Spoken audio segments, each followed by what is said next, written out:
읽은 말씀 12절에서 그들이 여호와의 뜻을 알지 못하며 그 모략을 깨닫지 못한 것이라 말씀하고 있습니다.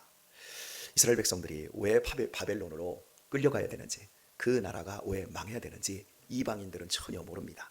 더욱이 이방인들이 모여서 이스라엘을 치면서 너희가 더럽게 되며 그것을 우리 눈으로 바라보기를 원한다, 비아냥거리고 온갖 모욕을 줍니다. 그런데 그들이 알지 못하는 것, 그것은 하나님의 뜻, 하나님의 기가 막힌 모략을 알지 못하고 있었다는 겁니다. 하나님은 이스라엘 백성들을 포기했기 때문에 망하게 하는 것이 아니라 그들을 살리기 위해서 망하게 하는 것입니다. 그들을 깨끗하게 속량하고자 바벨론의 포로 생활을 허락하고 있는 것이지, 그들을 쫄딱 망하는 것을 목적으로 하고 있지 않다는 겁니다. 시험 당할 때, 환난 당할 때, 우리의 인생에서 저 밑바닥 막장까지 이르렀을 때 우리는 망했다, 하나님이 나 버렸다, 그런 생각을 하시면 안 됩니다. 하나님은 우리를 절대 포기하지 않습니다. 우리는 우리 자녀들을 키우다가 하다 안 되면 자녀들한테 막말하면서 너 내 자식 아니다 할 수도 있고, 더 이상 자녀를 어떻게 도와주거나 바로잡을 그 모든 것들을 다 포기해버리는 경우 있어도 하나님은 절대로 우리를 포기하지 않고 당신의 뜻을 행하시며 기가 막힌 모략으로 반전시킬 놀라운 힘을 가지고 있다는 걸 꼭 기억할 수 있기를 축원합니다. 제가 이번 주에 황기성 목사님을 신방을 하면서 너무너무 힘들다, 막상 나이가 먹고 92세까지 운전을 하고 다녔지만 95세가 되어서 소변 주머니 차고 밤이 이렇게 길고 낮도 너무너무 지루하고 도대체 사는 것이 아니다, 너무너무 괴롭다. 그러나 한 가지, 내 인생의 소원은 하나님이 나를 천국으로 데려가시는 것밖에는 없다. 더 확실해지고 있다. 아무것도 내 인생의 진정한 즐거움이 이 세상에는 없다. 인생의 막장까지 갔을 때 우리는 다른 사람들의 환난, 막장과 같은 인생의 비극들을 옆에서 보면서 힘들겠다, 어렵겠다, 나도 나이 먹으면 저렇게 되겠다, 그렇게 생각하지만 막상 내가 실제로 그것을 당하는 것으로 아는 것과 간접적으로 객관적으로 보는 것은 완전히 다르다는 겁니다. 우리의 인생이 내 온몸으로 환난을 당하고 더 이상 떨어질 자리가 없을 만큼 엎어진 자리에 있다 할지라도 그 자리에서 우리에게 하나님은 기가 막힌 모략으로 하나님을 더 충성되이 바라볼 수 있게 하신다는 겁니다. 그리고 이런 고난의 풀무불을 경험한 사람들은 그 내면이 일반 사람들하고 다릅니다. 같이 이야기를 해보면, 조금 한번 그 사람들하고 생활을 해보면 그 사람들 속에 보석이 들어있다는 걸 깨닫게 되어집니다. 우리 성도님들 가운데도 참 보석이 많이 들어있어요. 여러분이 제가 보기에도 보석이 들어있나요? 고맙습니다. 짜고 치는 고스톱이라고 할까 봐서.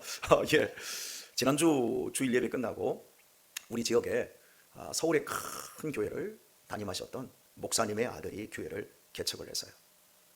그리고 교회를 개척한 지 한 4년 만에 한 500명이 모이는 어마어마한 교회로 성장을 했어요. 호랑이는 역시 호랑이 새끼를 낳아요. 호랑이가 여우 새끼를 낳는 법은 없어요. 그 아버지의 믿음을 본받아서 그 아들 역시. 그리고 기댈 언덕이 많은 거예요. 기댈 언덕이 많다 보니까 자금 같은 걸 꺼집어 오는 것, 이런 것들이 좋은 거예요. 그러다 보니까 교회를 부흥되게 한다고, 건물이 있어야 뭔가 되어진다고, 건물이 뽀샤시하게 짓고 이렇게 하니까 사람들이 많이 몰려드는데 젊은 사람들이 몰려든다는 거예요. 요즘 젊은 사람들은 카페 시설도 기가 막히게 되어 있고, 그리고 교회에 여러 가지 젊은이들을 위한 뭔가가 잘 갖춰져 있으니까 젊은 사람들이 어쨌든 많이 모이는 그런 교회, 참 부러움도 있고, 참 제가 배워야 될 부분도 참 많다라는 생각을 하면서도, 사람마다 하나님은 사람을 통해서 쓰시는 것이 다 다르고 사람을 구원하는 방법이 다 다르고, 하나님은 왼손 에웃을 쓰시기도 하시고 오른손잡이 삼손을 쓰시기도 하시고, 못난 농부를 쓰시기도 하고 왕을 쓰시기도 하시고, 각자 하나님이 일하시는 방법이 다 틀리기 때문에 누가 잘한다고 해서 배 아파할 필요도 없고, 그거 꼭 흉내낼 필요도 없어요. 그냥 밥 세 끼 똑같이 먹고 살고 있는 것만큼은 똑같잖아요. 그렇잖아요? 네, 그냥 하나님이 내게 베풀어 주신 은혜가 크다, 이러고 살면 되는 거예요. 고난의 풀무불 속에 들어가면 거기서 아름답게 연단 받아서 보석이 되면 되는 거예요. 타서 없어지면 안 되고, 하나님이 우리에게 넉넉하게 주셔도 심령이 가난하고 또 애통하는 마음, 이렇게 그런 마음들을 잃지 않으면 되는 거예요. 목마른 사슴이 시냇물을 찾기에 갈급함 같은 그런 마음 가지고 높아졌든 낮아졌든 간에 하나님 바라보면서 인생은 지나가는 것이고 다 고정되어 있지 않다. 다 하나님의 것이고 우리는 한 세상 멋지게 소풍 왔다가 하나님이 부르시는 그날에 잘 먹고 잘 놀다가 잘 일하다가 부르시는 그날에 하나님 나라로 쏙 들어가면 되는 거예요. 그죠? 그런 마음, 넓은 마음 가지고 인생을 살면 되는 거예요. 그런데 제가 그 교회 얘기하다가 그 교회가 이제 서울에 목사님께서 아버지께서 홍성교회라고 하는 큰 교회를 섬기셨어요. 사모님이랑 같이 오셨더라고요. 그래서 저하고 같이 얘기를 하는데 제가 그 교회에 설립을 하고 담임 목사 위임을 할 때 제가 가서 설교를 하고 위임 투표를 해주고 그 모든 과정을 다 일사천리로 제가 다 진행을 해드렸거든요. 다 만장일치 이렇게 다 해드렸거든요. 그리고 나서 이제 위임식 때 제가 기도를 해드렸는데 이 목사님하고 사모님이 기도의 은혜를 엄청나게 받아서 계속해서 동영상을 리플레이하면서 보고 있다라는 거예요. 그러더니 저한테 그러더라고요. 목사님은 고생이라고 하는 건 하나도 모르시는 분 같아요. 얼굴을 보니까 목사님은 전혀 고생 안 하시고 귀공자 같은 그런 금수저의 자식 같습니다. 그렇게 말씀을 하시더라고요. 그래서 아이고 잘 보십니다, 사모님. 저는 금수저 중에 최고의 금수저입니다. 그랬더니 아버님이 뭐 지내셨어요? 그러길래 예, 저희 아버지는 어머니 뱃속에 씨만 남겨주시고 제가 뱃속에 있을 때 한 8개월쯤 됐을 때 제 아버지는 세상을 하직하셨습니다. 어머니는 뭐 하셨어요? 생선장수를 하셨습니다. 그랬더니 그럼 금수저 아니네요. 금수저입니다. 우리 하나님 아버지가 최고의 아버지십니다. 그러면서 목사님은 교회 청빙 받으셨어요? 개척했습니다. 그랬더니 말하는 것마다 그분의 예상하고는 완전히 다른 거예요. 아니 개척하신 목사님 얼굴이 이렇게 편안해 보이고 이렇게 부유해 보이십니까? 그렇게 하길래 교회 크지요? 그러길래 교회 눈타래게 많습니다. 아직도 38평에서 예배드리고 있습니다. 그렇게 얘기했더니 이분이 비결이 뭡니까? 그러길래 비우고 살면 행복합니다.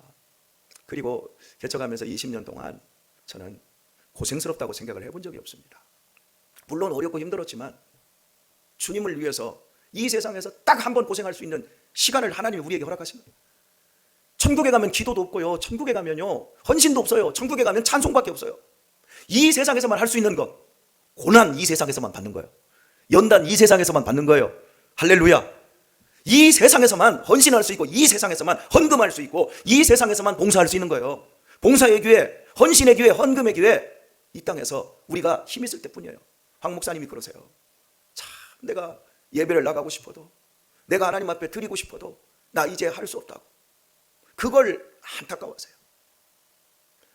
우리가 살아가는 삶의 이 시간들 속에서 내가 지금 경험하고 있는 것들을 하나님 나라로 경험할 것인가 아니면 지옥으로 경험할 것인가. 하나님의 모략이 하나님의 뜻이 지금 내 삶을 통해서 펼쳐지고 있습니다. 그런데 세상 사람들과 똑같이 그것을 못 들여다보고 이 왼수 같은 인생, 이 고통스러운 지옥 같은 나날 우리가 이렇게 선택을 한다면 하나님의 뜻이 우리 가운데 이루어질까요? 하나님의 모략이 우리 가운데서 성취가 되어질까요? 안 되어집니다. 하나님이 베풀어 주시는 은혜의 손을 믿음을 가지고 탁 하고 잡을 때 하나님의 모략과 하나님의 뜻이 우리 가운데, 우리의 삶 가운데 이루어지는 줄 믿습니다. 오늘 우리는 그런 마음가짐 가지고 이 자리에 있는 거예요. 저는 가끔씩 이런 생각을 합니다. 복음이 쉬운 거예요? 어려운 거예요? 세상에 복음만큼 쉬운 게 없어요. 하나님의 아들이 이 땅에 오셨고 그 아들이 우리의 죄를, 사망의 그늘에 앉아있는 우리를, 흑암의 고통 속에 처해있던 우리를 구원하여 빛의 자녀로 하나님의 나라로 옮겨 놓았다. 믿는 자에게는 영광이 있다. 믿기만 하면 되는 거야. 이거보다 쉬운 복음이 어디 있어요? 그래서 사람들이 안 믿는 거예요. 사람들은 뭔가 있어 보여야 돼요. 뭔가 어려워야 심취합니다. 시시해 보이면 사람들이 관심을 안 갖습니다. 만약에요, 복음이 난해한 학문이거나 너무나도 고급한 세상 지식이었다고 한다면 머리 좋고 권력 있는 자들이 다 차지하고 말았을 거예요. 저와 여러분 같은 사람들은 복음의 근처도 못 갈 거예요. 복음이 하버드 대학에서만 성취할 수 있는 엄청난 고급 학문이다? 그러면 스탠포드, 하버드, 옥스퍼드, 세계 인류 대학에 다니는 사람들, 그 출신들만 복음을 다 알았을 거예요. 만약에 이 복음이 인간의 의를 쌓아서 성취하는 것이라고 한다면 복음은 오늘 우리 차지가 되지 못했을까요? 우리는 의지도 약하고요, 우리는 결심도 약하고요, 우리는 기술도 없고요, 우리는 부족한 사람들이에요. 마일리지를 쌓는 사람들 보세요. 여러분 마일리지 지금 얼마나 쌓였어요? 저는 뭐 이렇게 마트 같은 데 가잖아요. 그러면 포인트 있으세요? 없는데요. 그런데 젊은 애들하고 같이 커피를 마시러 가든지 어디 식당을 가면 애들이 제일 먼저 하는 거 마일리지부터 쌓아요. 마일리지 몇 포인트인데요? 난 마일리지로 할게요. 저는 귀찮아서도 그거 안 해요. 그러니까 만약에 복음을, 의의를 쌓고 우리의 율법을 가지고 아주 예리하게 다듬어 나가는 것이라고 한다면 저 같은 사람은 아예 천국 문 근처에도 못 갈 것 같아요. 여러분 어때요? 마일리지 잘 쌓고 계세요? 우리 김동영 권사님 마일리지 싸세요? 내 돈 주고 그냥 사 먹고 말지. 그거 뭐 쌓고 나중에 그거 뭐 내라느니 그거 뭐 확인하라느니 이런 거 합니까? 여기 천국 못 갈 사람 엄청나게 많아요. 그런데 이 복음이 너무나도 값싸단 말이에요. 너무나도 쉽단 말이에요. 믿으면 영광을 본답니다. 그러니까 우리가 이렇게 믿는 거예요. 그리고 우리 같은 사람들에게도 이 복음이 우리 차지가 되어진 거예요. 그런데 여기에 다만 한 가지가 있어요. 이 복음을 믿으려면 쉽기 때문에 믿는 것이 아니라 자기 자신을 포기한 사람들이기 때문에 복음을 믿는 거예요. 내 자신이 믿을 것이 하나도 없고 내 자신은 죄인이다, 내 자신은 한심스러운 인간이다, 나는 하나님의 도움이 없으면 절대로 살 수 없는 그러한 부족한 존재다, 이걸 깨달은 사람. 부부싸움 쳐부시고 자녀 교육에 실패하고 인생에 많은 돈 벌 수 있는 기회들을 다 날려버려서 집 한 칸 마련하지 못하고 집이 있어도 온갖 대출금 다 이런 것들로 늘 허덕이고 고통스러운 가운데 하나님이 돕지 않으면, 하나님이 지켜주시지 않으면, 하나님이 역사해 주시지 않으면 나는 아무것도 할 수가 없습니다. 온갖 세상에서 실패와 좌절, 고통 이런 것들을 경험한 사람들이 자기를 부인하고 결국 하나님 도와주세요, 그런 사람들이 갖는 그 복음, 그리고 하나님은 이런 사람들을 통해서, 이런 사람들을 모아서 교회를 만드시고 그 교회를 통해서 세상에 지식 있고 권력 있고 세상에 성공적인 인생을 살아가는 사람들이 결코 경험할 수 없는 하늘의 생명과 하나님의 위대한 평안과 천국의 기쁨들을 맛보고 누리고 세상을 구원하고 세상을 치료하는 사람들로 우리를 세워가고 있는 겁니다. 그래서 하나님은 연약한 자들을 통해서 세상의 강한 자들을 부끄럽게 하시는 거예요. 놀라운 비전이죠. 하나님의 모략과 하나님의 뜻에 조금 더 지혜가 있고 조금 더 깨달아질 수 있는 그런 은혜가 우리 안에 있었으면 좋겠습니다. 자, 12절 그 앞부분을 우리가 보았고요. 깨닫지 못한 것이라 여호와께서 곡식단을 타작마당에 모음같이 그들을 모으셨나니, 결국 아수르나 바벨론이나 페르시아 제국이나 또 헬라 제국이나 로마 제국까지 이스라엘을 괴롭혔던 자들은 하나님께서 모았다라는 거예요. 그들을 모아서 곡식단처럼 그들을 모았다. 그래서 이스라엘을 괴롭게 한 거예요. 그런 과정들이 있었기 때문에 이스라엘이 드디어 하나님을 제대로 알고 하나님의 사랑 안에서 승리할 수 있는 그런 믿음의 사람들로 만들어질 수 있게 되었다는 것을 지금 본문이 예언하고 있는 거예요. 13절 마지막 말씀 봅니다. 딸 시온이여 일어나서 칠지어다. 내가 네 뿔을 철같게 하며 네 굽을 녹같게 하리니 말합니다. 여러분, 뿔은 육식동물이 가진 거예요? 아니면 초식동물이 가진 거예요? 뿔은 나약한, 풀이나 뜯어먹는 짐승이 가진 거예요. 초식동물이 가진 거예요. 이 뿔은, 양은 별로 멋이 없어요. 이 초식동물은 이 뿔이 강하거나 크거나에 따라서 육식동물들의, 맹수들의 공격으로부터 조금 더 자유로울 수 있습니다. 하나님께서 이스라엘 백성들을 향하여서 네 뿔을 이렇게 말해요. 너는 초식동물 같다. 너는 다른 민족들을 향하여서 네 원력과 네 경제력, 네 어떤 능력을 가지고 스스로가 개척하거나 스스로가 정복할 수 있는 그런 민족이 아니다. 내가 너희를 붙잡아줘야 된다. 그러나 한 가지, 내가 너희의 뿔을 견고하게 단단하게 만들어줄 거다. 성경에서 뿔이 나오면 따라서 합시다. 영광. 예, 그 근사한 뿔을 가지고 있는 초식동물들은 멋있습니다. 그런 것처럼 하나님께서 이스라엘 백성들의 뿔이 되어주겠다는 거예요. 그런데 그 뿔을 철같게 한다. 얼마나 단단하고 얼마나 세겠습니까? 하나님이 이스라엘을 이렇게 만들어 주신다. 그리고 네 굽을 녹같게 하리니 말씀합니다. 여러분, 굽은 이 초식동물의 이 발톱이거든요. 육식동물의 자랑은 뭐죠? 이빨이에요. 사자 이빨 억세요. 사자, 곰, 얘네들 이 굽은 어떻죠? 발톱이 날카로워요. 근데 초식동물은 발톱이 무뚝해요. 그거 가지고 별로 할 짓이 없어요. 얼룩말 같은 경우는 뒷발로 그냥 걷어차는 거 외에는 할 게 없어요. 이 굽이 좋아서 잘 달려야 돼요. 그런데 본문은 이렇게 말해요. 굽을 노수로 만들었다. 결코 닳지 않는다는 거지요. 아무리 달리고 아무리 뛰어다녀도 결코 닳아 없어지지 않는다, 이렇게 말해요. 하나님께서 초식동물과 같은 하나님의 사람들을 붙잡고 용광록 속에서 연단시키시고 새롭게 한 이후에 하나님의 사람들은 겉으로 보여지는 영광은 별로 없어도 그 사람 속에 연단받은 영광의 뿔이 있어요.